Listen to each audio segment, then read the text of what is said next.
María Evangelizadora Radio, un pedacito de cielo en tu hogar.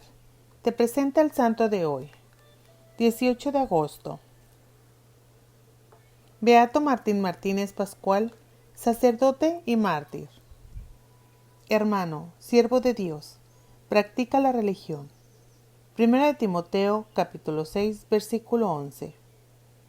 Haciendo referencias a estas palabras del Evangelio, se dirigía San Juan Pablo II al grupo de sacerdotes mártires de la Hermandad de Sacerdotes Operarios Diocesanos que fueron beatificados el 1 de octubre de 1995.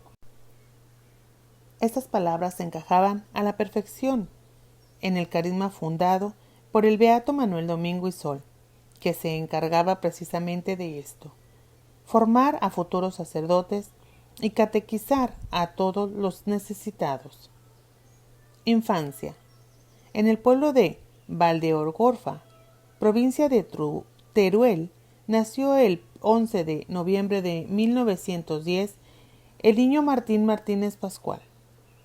Sus padres eran un matrimonio muy trabajador y cristiano. Don Martín Martínez Callao era un conocido carpintero de la localidad y doña Francisca Pascual era ama de casa. El matrimonio se esforzó en inculcar muchos buenos valores a sus 3 hijos.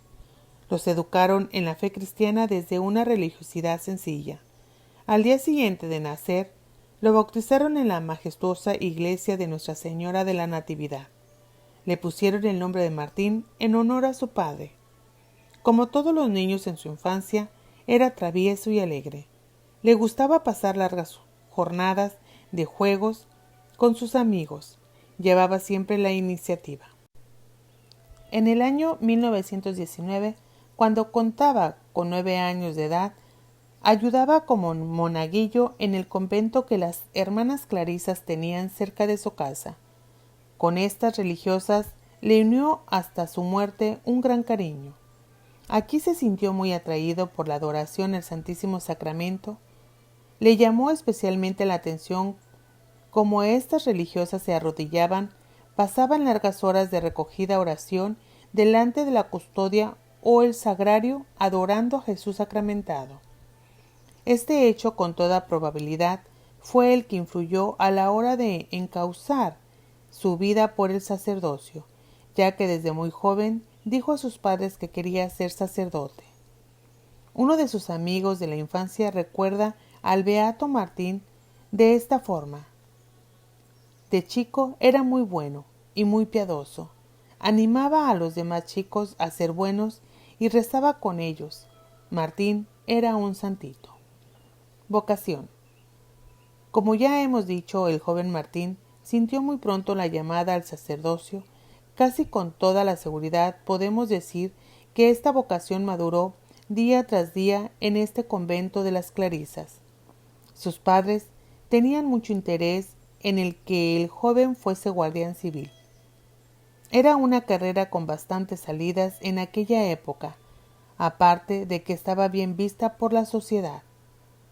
Martín era buen estudiante y sus padres estaban convencidos de que no le supondría mucho esfuerzo sacar esta carrera, pero él dijo que no, que sería sacerdote, y así se lo hizo saber al párroco don Mariano Portoles Piquer.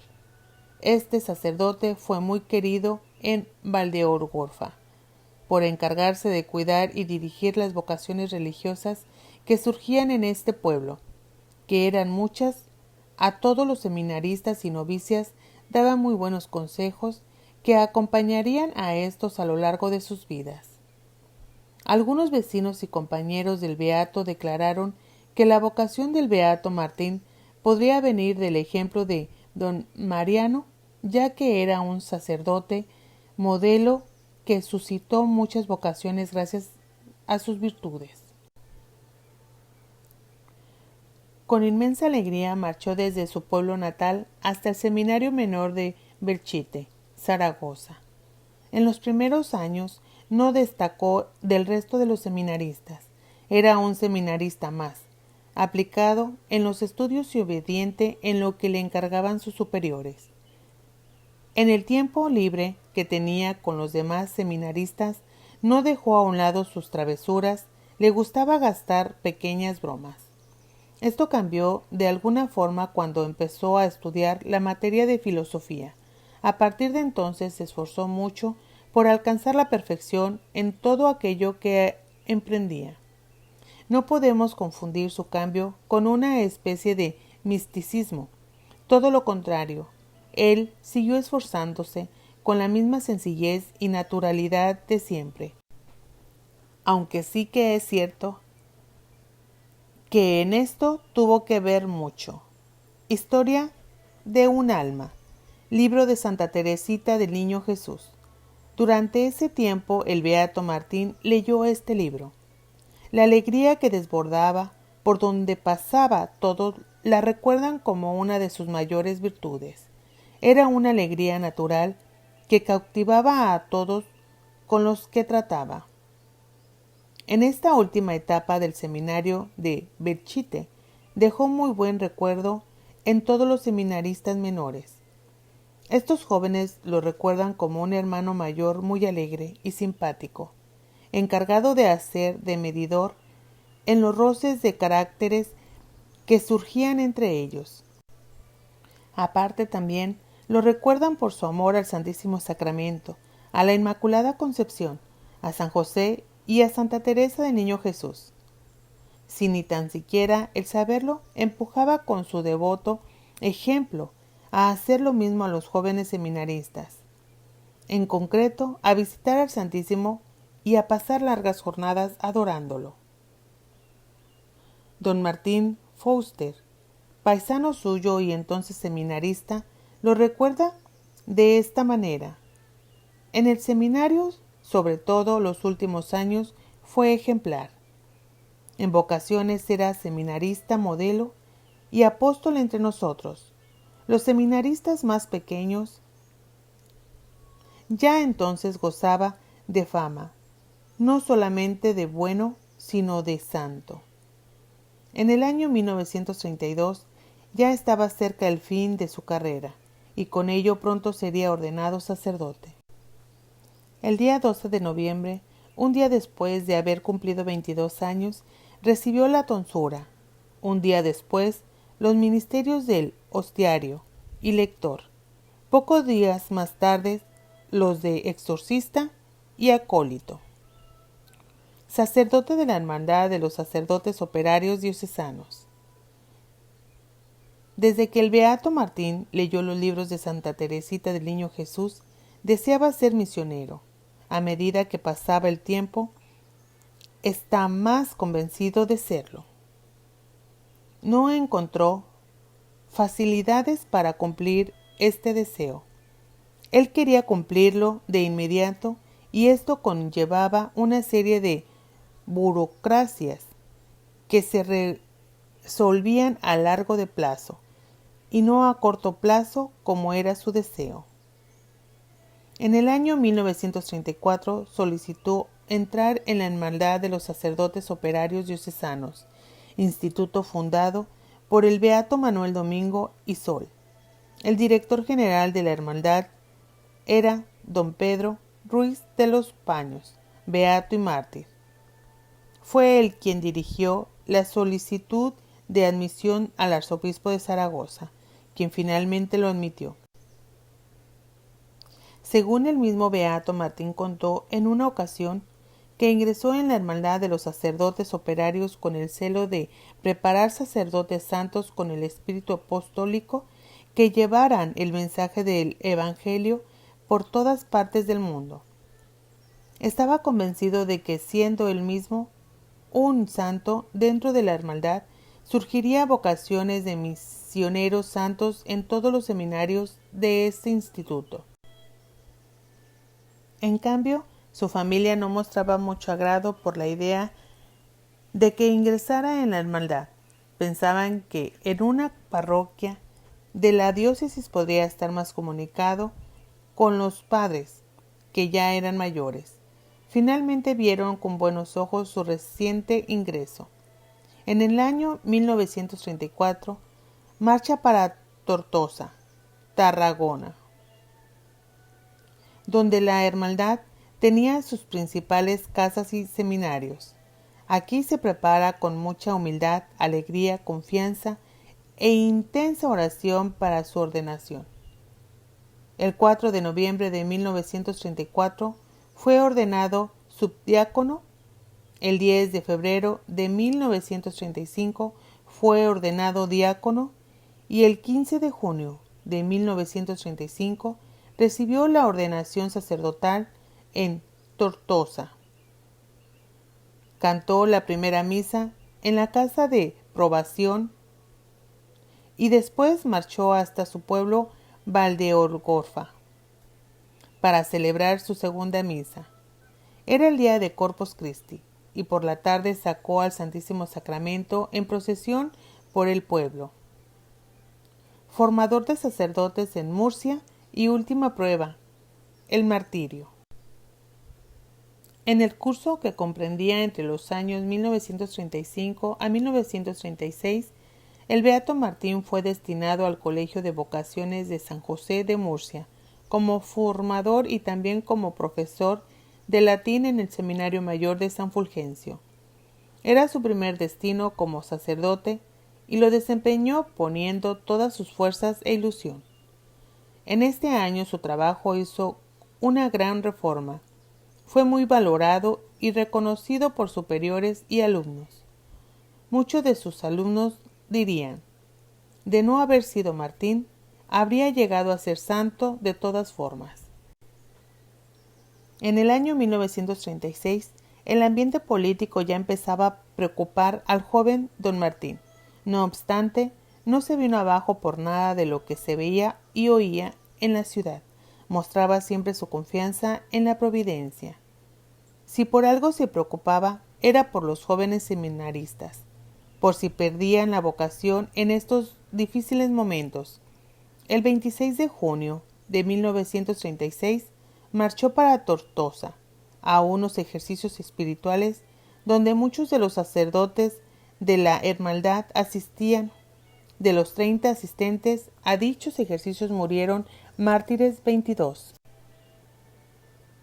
Terminados los ejercicios se dirigieron a su pueblo natal. Ese mismo día unos milicianos de otra localidad venían con órdenes estrictas de persecución a Valdeorgorfa. Por esta razón, celebró su última misa en público. Comulgaron todas las monjas y los sacerdotes, con celebrantes con el mayor recogimiento. Desde este mismo día no le quedó otra opción que vivir oculto y vestir como laico. Estando oculto en la casa de sus padres, los milicianos fueron a buscarlo en varias ocasiones, y él huía saltando tapias de una casa a otra, llevando encima el Santísimo Sacramento por si tenía ocasión de visitar por la noche a algún enfermo o moribundo. Después de deambular de casa en casa de sus buenos vecinos, marchó a ocultarse en una cueva de las afueras del pueblo. Aquí permaneció más de 20 días, que fueron su particular vía crucis. Jesús sacramentado, que lo acompañó en esas horas amargas, era su fortaleza. Intensificaba la oración y rezaba sin descanso.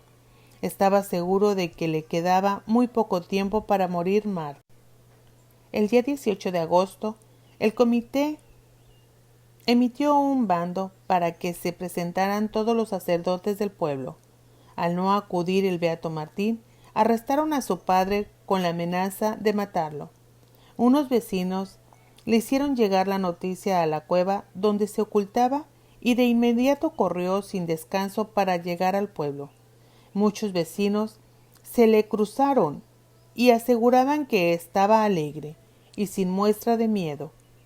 Un miliciano, amigo de la familia, se acercó y le dijo que a él y a su padre no les pasaría nada. Pero Martín le dijo al miliciano que les perdonaba a todos. A continuación le dio un abrazo para sus familiares y le aseguró que perdonaría a sus asesinos. Al poco tiempo fue detenido por confesar que era él Martín Martínez, sacerdote como los demás detenidos. Solo permaneció unos minutos encarcelado junto con los demás sacerdotes del pueblo. En estos pocos minutos le dio tiempo a compartir las sagradas formas que llevaba ocultas. Así pudieron comulgar todos. Seguidamente los montaron en un camión y pasaron a recoger a un grupo de seglares que tenían presos en una ermita. Al subir estos al camión, el beato Martín dijo en voz alta: «Qué lástima no haber sabido yo esto, porque los hubiera invitado a que participaran en el banquete celestial». En el momento final, los milicianos le dijeron que si quería decir sus últimas palabras. Muy sereno dijo: «Yo no quiero sino darles mi bendición y que Dios no les tome en cuenta la locura que van a cometer». Acto seguido, le ordenaron que se volviera de espaldas y se dirigió a los milicianos diciendo: «Moriré de frente, porque no he hecho ningún mal». Al empezar los disparos gritó: «¡Viva Cristo Rey!» y se abrazó al joven Martín Foster, que apenas había cumplido un mes desde que cantara su primera misa. Esto fue una prueba más de su protección, cariño y unión por las jóvenes vocaciones sacerdotales. Tenía 25 años y, como vemos en la foto que abre el artículo, murió alegre, sereno y amando a la Iglesia. Beatificación. Después de reconocer el martirio de este grupo de 9 sacerdotes operarios diocesanos, encabezado por el beato Pedro Ruiz de los Paños, fueron beatificados por San Juan Pablo II el 1 de octubre de 1995, junto a varios grupos de los otros mártires del siglo XX de España. Estos 9 mártires no recibieron juntos el martirio, tampoco el mismo día, ni siquiera en la misma ciudad. Actualmente, los restos de parte de ellos descansan en el Templo de la Reparación de Totorza.